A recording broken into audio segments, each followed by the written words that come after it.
Hey, what's going on, guys, and welcome back. So a new Match 3 monster taming game has recently launched on Nintendo Switch and is later coming to Steam at the end of the month, that being Beasties, a game you may have seen me cover on the channel in the past. That said, in today's video we're going to be discussing what type of game Beasties is and whether or not I think you'll enjoy it based on its gameplay loop. This is not a review, but instead an overview of sorts that I think will aid immensely in helping you decide whether or not you want to pick it up for yourself. I did make a similar video for Serialum Ultimate and you all seem to really enjoy that, so much like that, I'm going to discuss how Beasties plays, what its strengths and weaknesses are based on my time spent playing it, and whether or not I think you'll enjoy it, because this isn't your typical monster taming title.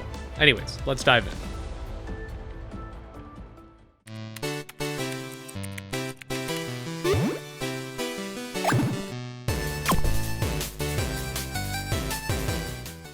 Alright, so right off the bat, how does Beasties play? Well, essentially, I think this game really does appeal to the more casual monster taming fans, and I think that the Switch is the perfect console for it because of the game's Match 3 combat mechanics. If you don't know what Match 3 is, it's basically a type of game where you must match 3 items, shapes, jewels, etc. together in order to break them up and bring more of whatever it is you're breaking down. Think about something like Candy Crush or Bejeweled, but before you've already decided that you don't like those types of games, therefore you won't like this one, just hold on a second, because I don't generally like those types of games either, but I still think that this game can be a good time. So battles basically take place on this board with each team's using monsters on either side of the field. You can match the gray gems to use a basic attack on an opponent, or match gems that correspond with your monster's color in order to charge up for a special attack. Special attacks have varying effects like dealing massive damage, healing, etc. Matching 4 or more gems will net an extra move, and you can choose to play and build your team strategically. Do you want to build monsters of all gem affinities in order to maximize the amount of specials you'll be able to use, or do you want to go the same color for a high risk, high reward build?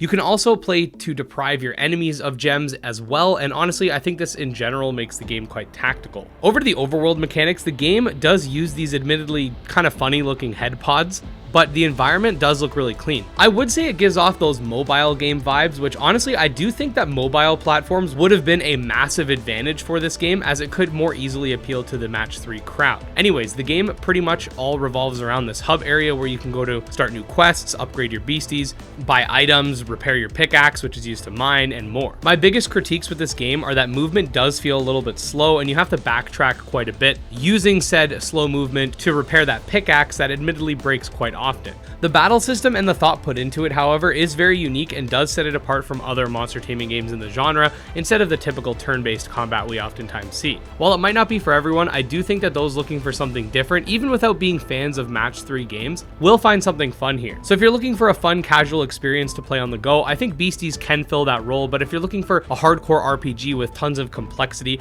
and an overflow of mechanics, you might crave more. Either way, I do think it's a fun little game that brings some very interesting stuff to the table and really breaks the standard conventions with regards to how monster taming battle systems can work. All that said, if you did find this very quick video useful and are a fan of monster taming games, Beasties, or otherwise, make sure to subscribe to my channel for daily monster taming content. You could also check out my Twitter, my Discord, and my Patreon, all links below. Special thanks to my patrons, especially Jim Hamilton, Dro Ghost, and Dark Persona, and with that, we'll see you guys next time.